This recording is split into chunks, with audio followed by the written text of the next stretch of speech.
హెచ్ఆర్పిడబ్ల్యూఏఓ TV ప్రేక్షకులకు హెచ్ఆర్పిడబ్ల్యూఏఓ సంస్థ తరపున హృదయపూర్వక నమస్కారాలు తెలియపరుస్తూ ఈరోజు మనము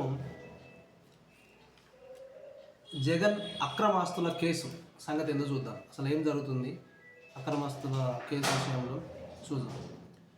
అయితే వైసీపీ అధ్యక్షుడు జగన్మోహన్ రెడ్డి బెయిల్ రద్దు చేయాలని, ఆయనపై నమోదైన అక్రమాస్తుల కేసులను వేరే రాష్ట్రానికి బదిలీ చేయాలని మాజీ ఎంపీ, ప్రస్తుతం AP assembly deputy speaker Raghurama Krishnam Raju సుప్రీంకోర్టులో దాఖలు చేసిన పిటిషన్ మరో ధర్మాసనానికి బదిలీ అయింది.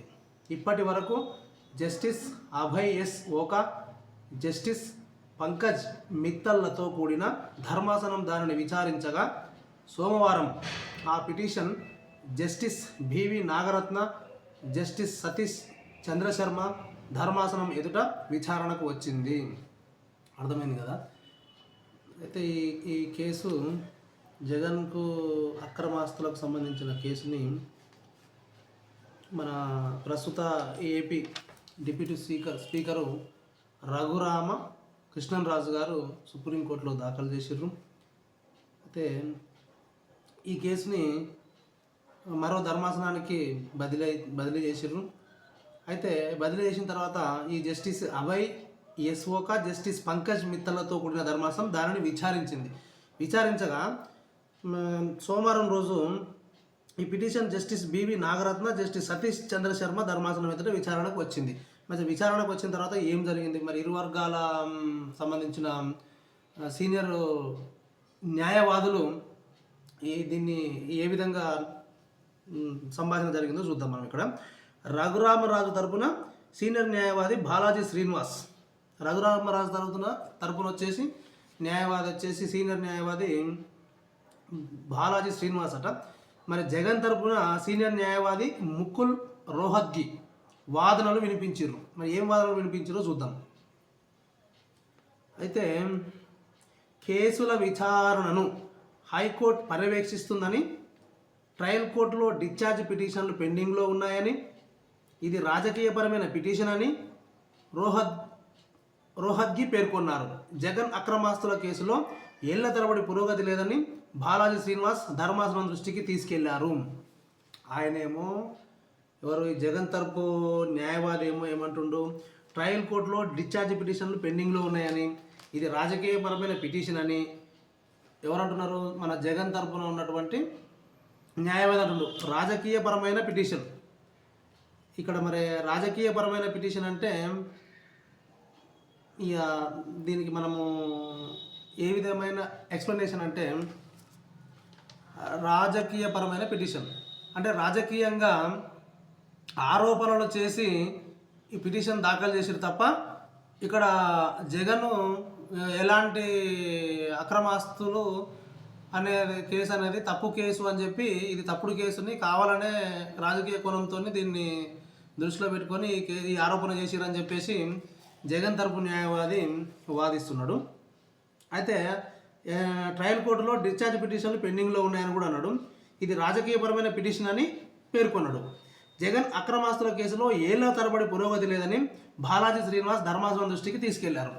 మరి ఈ మన ప్రస్తుత ఏపీ అసెంబ్లీ డిప్యూటీ స్పీకర్ రఘురామకృష్ణరాజుకు సంబంధించిన న్యాయమూర్తి, ఇది న్యాయవాది, ఆయన ఏమంటున్నాడంటే జగన్ అక్రమాస్తుల కేసులో ఏళ్ల తరబడి పురోగతి లేదని బాలాజీ శ్రీనివాస్ ధర్మాసనం దృష్టికి తీసుకెళ్లారు. ఈ బాలాజీ శ్రీనివాస్ అనే సీనియర్ న్యాయవాది ధర్మాసనం దృష్టికి తీసుకెళ్ళి ఈ కేసులో ఎలాంటి పురోగతి లేదు, ఎక్కడ ఉన్న కేసు అక్కడనే ఉంది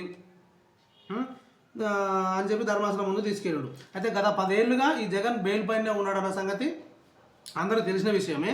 అయితే ఈ సుప్రీంకోర్టు, హైకోర్టు స్పష్టమైన ఆదేశాలు ఇచ్చినప్పటికీ కూడా గత 12 ఏళ్ళుగా ట్రయల్ ఒక్క అడుగు కూడా ముందుకు సాగలేదని విచారణ తీరు చూస్తే వాస్తవమేది, ముందుకు సాగలేదు అన్న మాట అయితే వాస్తవం కూడా 12 సంవత్సరాలు నడుస్తుంది. ఇక్కడ చూసినట్లయితే మనము ఈ విచారణ తీరు చూస్తే సిబిఐ నిందితులు ఒక అవగాహనతో ఉన్నారనిపిస్తుందని తెలిపారు. ఎవరు, మన ఈ ఏపీ అసెంబ్లీ ప్రస్తుత స్పీకర్ తరపు న్యాయవాది వచ్చేసి ఈ సిబిఐ నిందితులు అంటే ఇక ఈ జగన్కు జగన్ టీం ఈ కేసులు ఎవరైతే ఉన్నారో వాళ్ళంతా ఈ సిబిఐ నిందితులు ఒక అవగాహనతో ఉన్నారనిపిస్తుంది. అంటే కావాలనే దీన్ని ఈ విధంగా జాప్యం జరుపుతున్నారు అనే విషయాన్ని ధర్మాసనం దృష్టికి ఎవరు మన రఘురామకృష్ణరాజుకు సంబంధించినటువంటి సీనియర్ న్యాయవాది ధర్మాసనం ముందు వినిపించడం జరిగింది.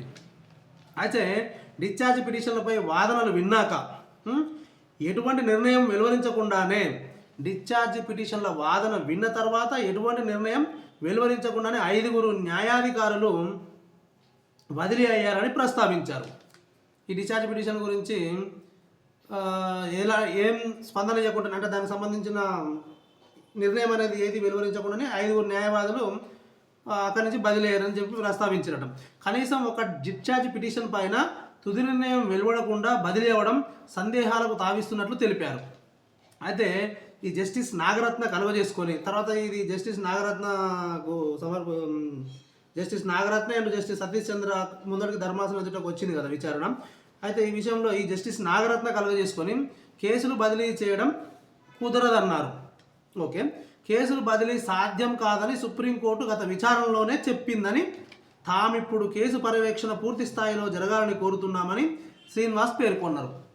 అయితే ఈ యొక్క కేసు గురించి పూర్తి స్థాయిలో పర్యవేక్షణ జరగాలని చెప్పి మన రఘురామకృష్ణరాజు తరపు సీనియర్ న్యాయవాది శ్రీనివాస్ పేర్కొన్నారు.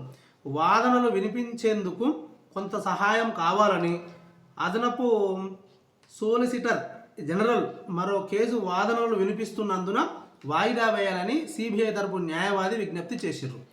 ఓకే, సిబిఐ తరపు న్యాయవాది విజ్ఞప్తి చేయడం వల్ల ఈ సిబిఐ అభ్యర్థులను పరిగణలోకి తీసుకున్న ధర్మాసనం విచారణను ఈ నెల 27కు వాయిదా వేసింది. ఓకే, మొత్తానికైతే ఒక మన ఏపీలో మన టీడీపీ ప్రభుత్వం వచ్చిన తర్వాత ఈ కేసు కొంచెం ముందుకు నడిచే దిశలో ఉందని మనకు ఈ న్యూస్ విన్న తర్వాత మనకు అర్థమవుతుంది. అయితే ఇక్కడ నేను ఈ యొక్క కేసు విషయంలో సాధారణంగా మనము ఒక పార్టీ పేర్లు మనకు అనవసరము. ఈ రాజకీయ నాయకులు ఏ పార్టీ అయితే సాధారణంగా అధికారంలో ఉంటుందో ఈ అధికారంలో ఆ పార్టీ ఉన్నప్పుడు ఆ పార్టీ శ్రేణుల మీద ఏమైనా ఇలాంటి కేసులు కానీ ఏమైనా ఉన్నా కానీ అవి జాప్యం జరగడం అనేది సహజంగా మనం చూస్తున్నాం. మళ్ళీ ఆ పార్టీ అధికారాన్ని కోల్పోయిన తర్వాత మళ్ళా వేరొక పార్టీ అధికారంలోకి వచ్చినప్పుడు ఈ కేసులు కొంచెము ఫాస్ట్గా ముందుకు నడవడం అనేది చూస్తున్నాము. మరి ఇది ధర్మాసనం కూడా అర్థం చేసుకొని ఈ రాజకీయ నాయకులకు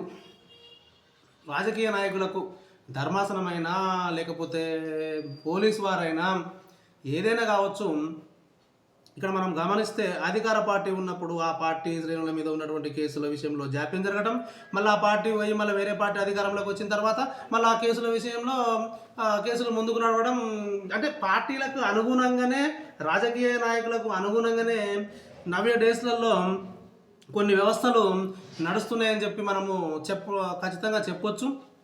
కాబట్టి దయచేసి నేను పదే పలుమార్లు మన టీవీ ఛానల్ ద్వారా నేను మనం గవర్నమెంట్ ఉద్యోగస్తులకు కానీ నేను తెలియపరిచేది ఏంటంటే రాజకీయ నాయకుల ఒత్తిడులకు మీరు అదరొద్దు బెదరొద్దు. ఎందుకంటే సరే ఇప్పుడు కొత్తగా ఈ ప్రభుత్వ ఉద్యోగంలో జాయిన్ అయ్యేవారు ఎవరైనా ఉంటే వాళ్ళకి ఇచ్చే సలహా ఏంటంటే నేను అది ఏ వ్యవస్థ అయినా కావచ్చు, ప్రభుత్వ ఉద్యోగంలో ఉన్నవారు, గవర్నమెంట్ ఉద్యోగులు, ప్రైవేట్ ఉద్యోగులు కానీ వారి యొక్క విధి విధానాలను చట్టబద్ధంగా ఎవరికి ఏ ప్రెజర్ ఉన్నా కూడా ఏ ప్రలోభాలకు లోను కాకుండా చట్టబద్ధంగా వారి యొక్క విధి విధానాలను వీరు నిర్వర్తించినట్లయితే వీరు ఈ విధంగా జాప్యం చేయవలసిన అవసరం పడదు అని చెప్పి నేను హెచ్ఆర్పిడబ్ల్యూఏ సంస్థ తరపున తెలియపరుస్తున్నాం. దయచేసి అన్యథగా భావించొద్దు.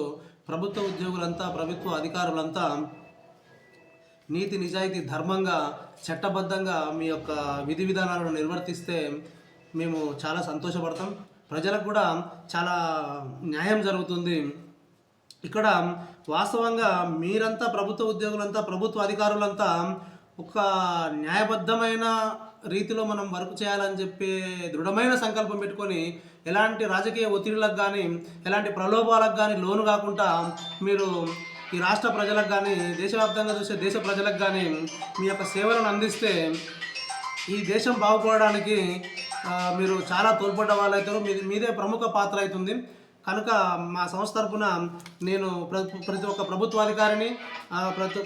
ప్రభుత్వాధికారిని నేను కోరుకునేది ఏంటంటే, దయచేసి మీరు న్యాయబద్ధంగా ఎలాంటి ప్రలోభాలకు లోను కాకుండా మీ యొక్క విధానాలను నిర్వర్తించాలని చెప్పి మీకు నేను సవినయంగా విన్నవించుకుంటున్నాం. థ్యాంక్ యూ, ధన్యవాదాలు.